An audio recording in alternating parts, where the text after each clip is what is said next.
Hoy vamos a meternos de lleno en uno de los misterios más fascinantes, diría yo, de toda la biología. Vamos a descubrir cómo es que nuestras neuronas, cómo es que se hablan entre sí. Imaginen esto, un pulso eléctrico a toda velocidad, recorre una neurona y de repente, ¡pum!, llega al final. Pero ahí no hay un puente, hay un espacio vacío, un pequeño abismo que se llama la hendidura sináptica. Entonces, la gran pregunta es, si la electricidad no puede simplemente saltar, ¿cómo diablos cruza el mensaje al otro lado?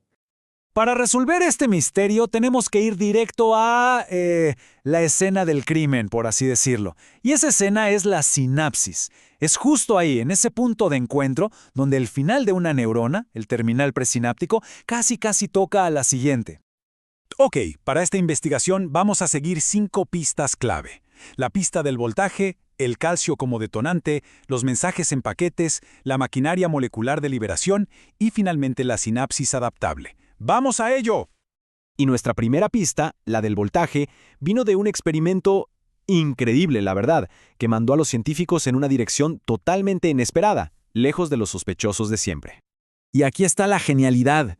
Katz y Miledi hicieron algo que iba contra toda lógica en ese momento. Dijeron, a ver, todo el mundo piensa que los iones de sodio y potasio son la clave. ¿Qué hicieron?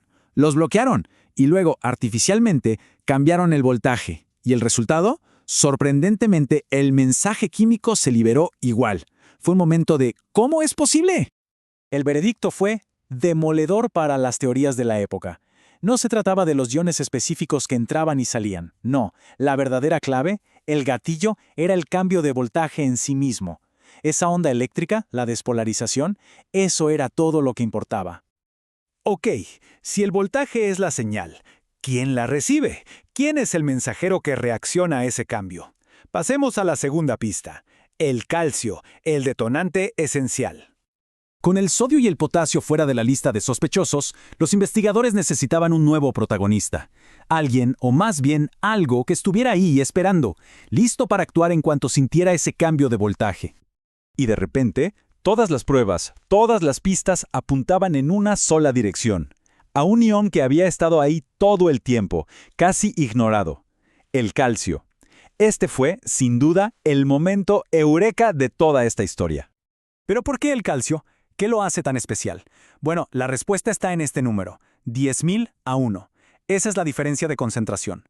Hay 10.000 veces más calcio fuera de la neurona que dentro. Es como tener una represa gigantesca a punto de reventar. Solo se necesita abrir una compuerta diminuta para que se desate un torrente imparable.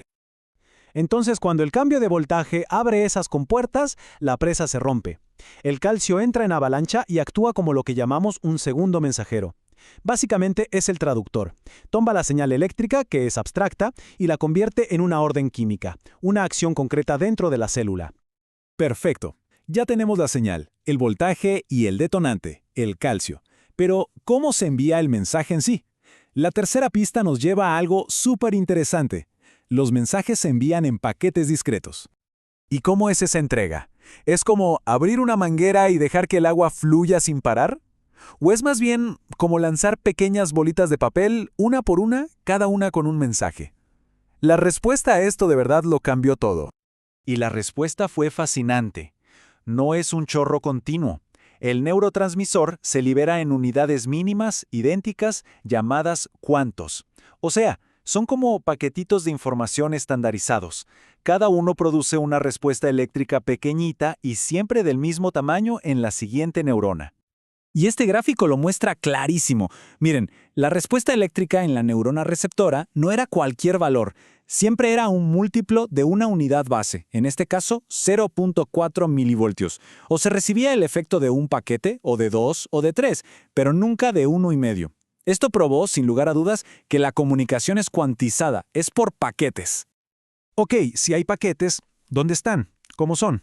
Bueno, los científicos apuntaron sus microscopios electrónicos y ahí estaban. Vieron los camiones de reparto, unas diminutas burbujas llamadas vesículas sinápticas, y cada una de ellas llevaba adentro exactamente un cuantos de neurotransmisor.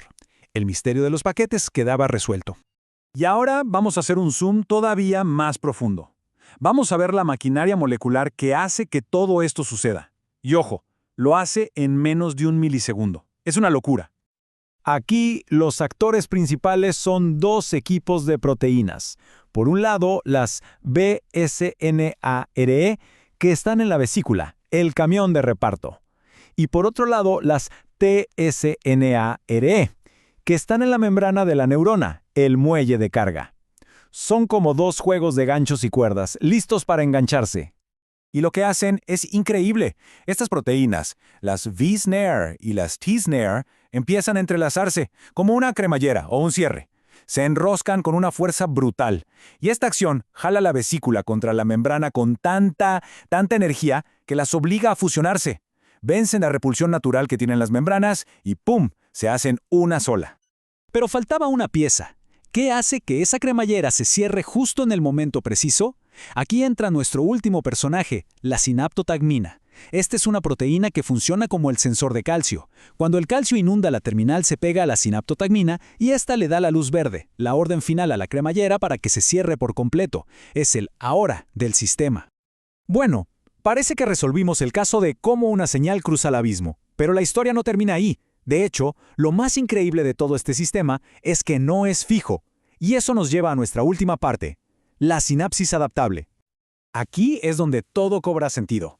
La fuerza de esta conexión no es para siempre. Puede hacerse más fuerte, lo que se llama potenciación, o más débil, depresión, dependiendo de cuántas veces se use.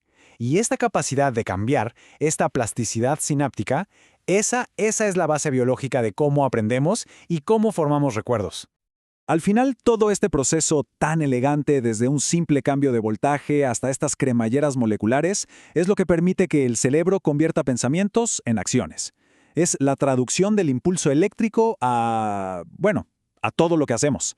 Como dice el gran Bertil Gille, sin los canales de calcio, nuestro sistema nervioso no tendría salidas. Simplemente no funcionaría. Y esto nos deja con una idea final, una pregunta bastante profunda. Si cada recuerdo que tenemos, cada habilidad que aprendemos, no es más que un cambio en la fuerza de estas pequeñísimas conexiones, ¿qué significa eso para lo que somos, para nuestra identidad? Es algo en lo que vale la pena pensar, ¿no?